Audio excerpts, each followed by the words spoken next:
Hello. I'm really pleased to present to you a short version of my whole entire life. I have had a really good life and I'm very grateful for it. I was born to a wonderful mother and father, and they have both passed on to the other side. But I was close to them throughout my whole entire life, and I'm really lucky for that because they were people who had great values and they worked to instill in my brother, I just have one sibling, and myself, our values that we have to this day. We all, they and my brother and I, value hard work and being considerate and generous with others. And they were really good in that way.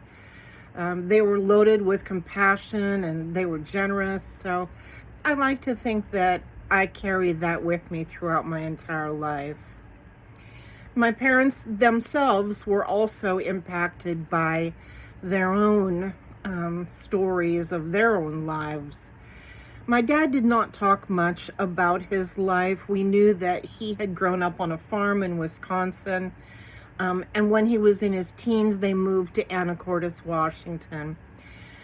So at that point, they were no longer on a farm. But he was one of 10 children, and they all worked on the farm quite a bit. So he, had a life of hard work and he grew up able to work hard. And that's not something that everyone can do. So that was really good that he had that. And then my mother, she did grow up very poor, financially impoverished because her father had left her mother when she was actually quite young. And she was born in 1930, which is when the Great Depression started. So they were poor as can be. They didn't have money. They didn't have much. Their mom worked really hard to put food on the table. And on that subject, they knew what it was like to go to bed hungry. So my mom told us a lot of stories about what it was like growing up. She painted a really good picture, and my brother and I would listen to that. And we both grew up with a lot of compassion in our lives about people's upbringings and what it might have been like for them. And we also, I think it really did impact us that we both were very concerned about making money. So even to this day, I'm very concerned about making money, and it would actually be really hard for me to retire, partially because I feel like I need to be making money unless I have a lot of it, so which I don't. So when I grew up, my first years were on a small, tiny farm on the Dodge Valley Road near LaConner, Washington. And it was a great situation. I remember being outside in the yard. I remember even being a baby, standing up in my crib, climbing out. And we did have a big white horse with a sway back and a box of apples, and I would go out there and feed the horse apples with my hand. So it was a very fun and interesting situation. Of course, the horse was generous, or gentle rather, and did not bite my little hand, but my mother stopped that and put the kibosh on it right away and scooped me up. So I don't know if I went out there on my own to feed the horse too many times after that. So when I was about 3 to 5 years old, my parents bought a 20-acre farm near Stanwood, and it had a big hill on it and lots of fields, and that's where I spent most of my growing up years, and it was a very good life. And our house was actually on the top of the hill.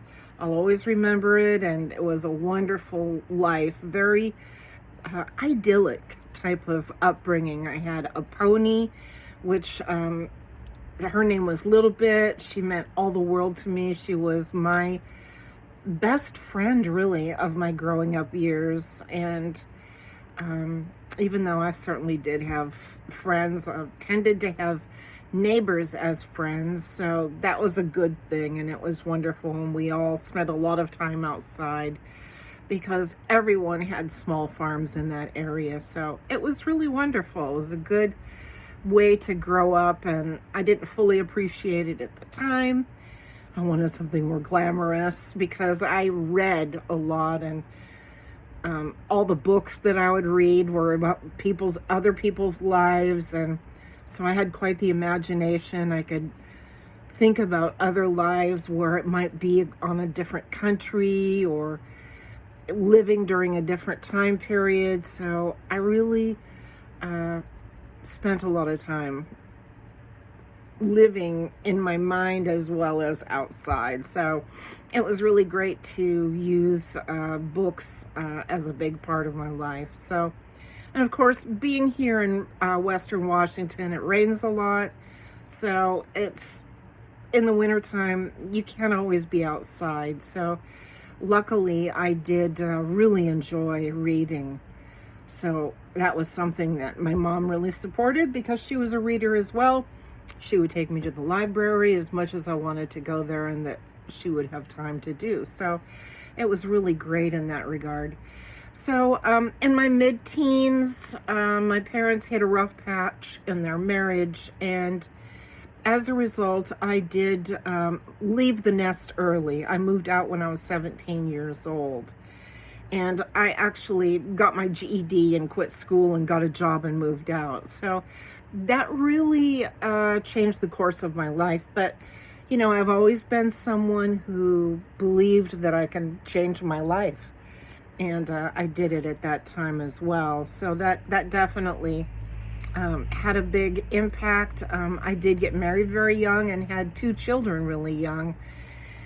And consequently, unfortunately, did get divorced in my early to mid, like about the age of 24 years old. So I was a single mother, and I did still have a fire in the belly. I wanted to go to college. It was always a dream for me in my teen years. So I did start going back to college at that time. And I've spent a lot of wonderful time in college, which was great.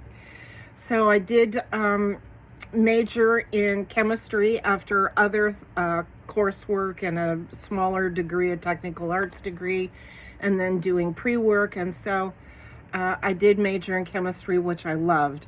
I didn't realize that my life had a lot of complications and practicalities that eventually became bigger challenges to me. So I had to withdraw before I finished, which for me was actually heartbreaking. But I did not want to work as an analyst in the chemistry field. I actually had done I had worked for an outside employer in chemistry, and I knew it was like to work in a lab, in an analytical job. I was good at it, but it really solidified for me that in my heart and mind and goals, I was much more of a research chemist.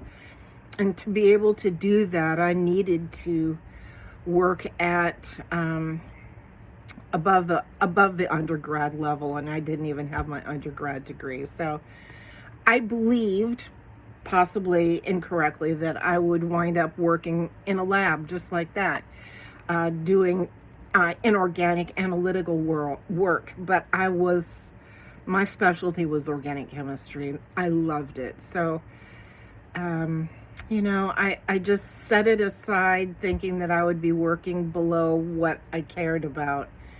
And I chose to take Plan B, and I went into business work, which I had done a degree in business management, a 2-year degree in business management. So I used all of my coursework, all of my 4 years that I spent towards my bachelor's degree that I didn't complete. And I had a 2-year degree in business management. So I worked in corporations and businesses. And so that was good. It worked very well for me. Although I will say that I'm not 100% sure I had the right personality for that. And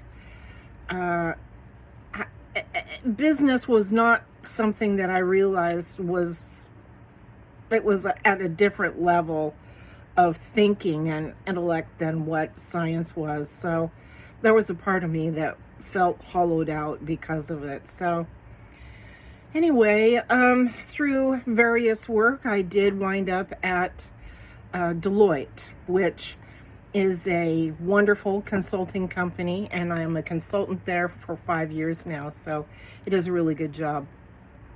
I do work a lot of hours, but we're offered to have more of a work-life balance, but I do work a lot, so that is something that I do a lot of.